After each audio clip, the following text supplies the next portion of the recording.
Gather around, boys and girls. Today we have an excellent story.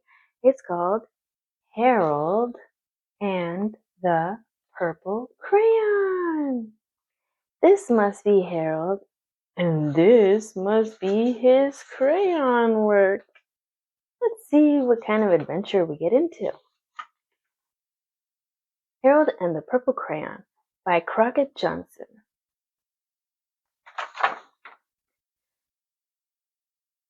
One evening, after thinking it over for some time, Harold decided to go for a walk in the moonlight. There wasn't any moon, and Harold needed a moon for a walk in the moonlight. And he needed something to walk on. Good idea, Harold. Here he is drawing the moon and a walkway.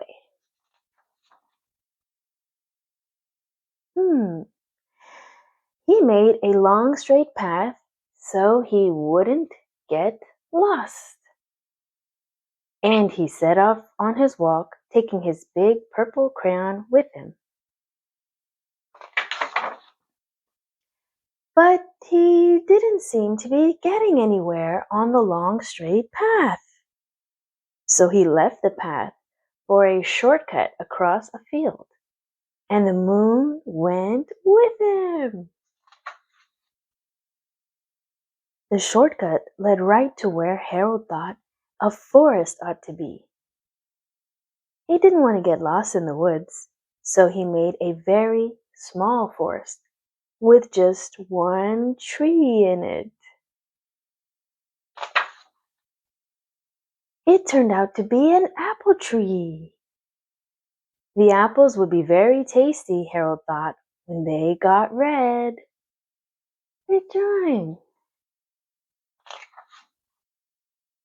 So he put a frightening dragon under the tree to guard the apples. It was a terribly frightening dragon. Take a look. Oh, don't bite my finger. It even frightened Harold. He backed away. His hand holding the purple crayon shook. Suddenly, he realized what was happening. But by then, Harold was over his head in an ocean. Oh no, Harold. I hope you can swim, buddy. He came up thinking fast, and in no time, he was climbing aboard a trim little boat. He quickly set sail, and the moon sailed along with him. After he had sailed long enough, Harold made land without much trouble. He stepped ashore on the beach, wondering where he was. The sandy beach reminded Harold of picnics, and the thought of picnics made him hungry. So he laid out a nice, simple picnic lunch. What'd you got there, Harold? There was nothing but pie. But there were all 9 kinds of pie that Harold liked best. 9, you say? Let's just double check on Harold's math. Let's count. Starting at 1, 2, 3, 4, 5. What comes next? 6, 7, 8, 9. Good job counting, Harold. There are 9 pies. When Harold finished his picnic, there was quite a lot left. He hated to see so much delicious pie go to waste. What's he gonna do next? So Harold left a very hungry moose and a deserving porcupine to finish it up. Wow, this must be the moose. Hey, that's a cool porcupine. And off he went, looking for a hill to climb to see where he was. Harold knew that the higher up he went, the farther he could see. So he decided to make the hill into a mountain.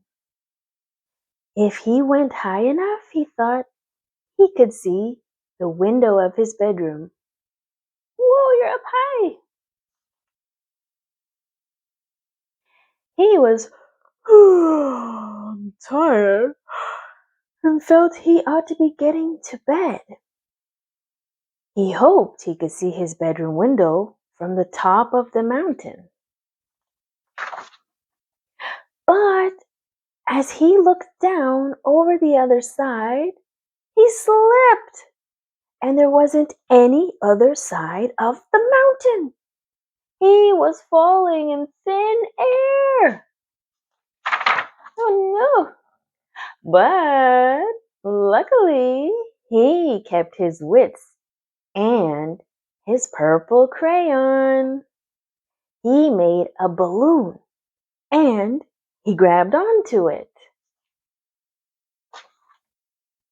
And he made a basket under the balloon big enough to stand in. He had a fine view from the balloon, but he couldn't see his window. He couldn't even see a house. So he made a house with windows, and he landed the balloon on the grass in the front yard.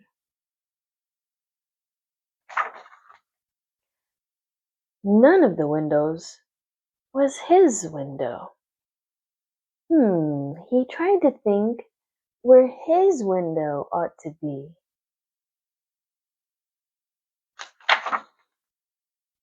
He made some more windows.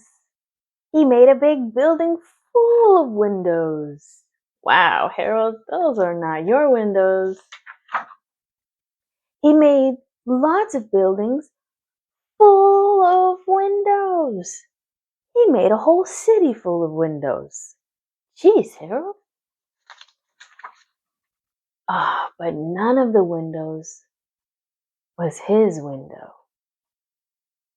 He couldn't think where it might be. He decided to ask a policeman. The policeman pointed the way Harold was going anyway, but Harold thanked him. That's a really amazing policeman you drew, Harold. Good job. And he walked along with the moon, wishing he was in his room and in bed. Then, suddenly, Harold remembered.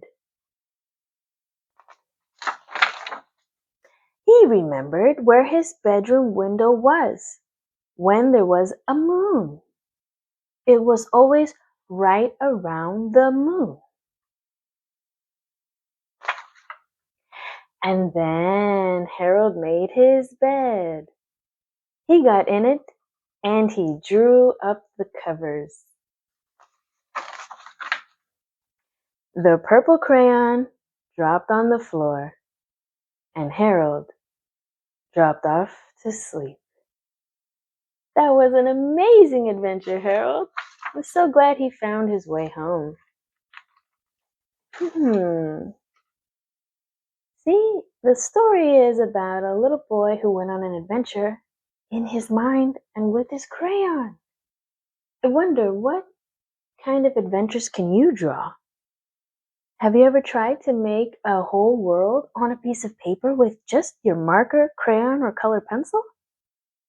Instead of going on a walk through the forest and losing your way, what adventure would you draw? Would you draw yourself on a beautiful ocean? Maybe how about somewhere in space, on a different planet?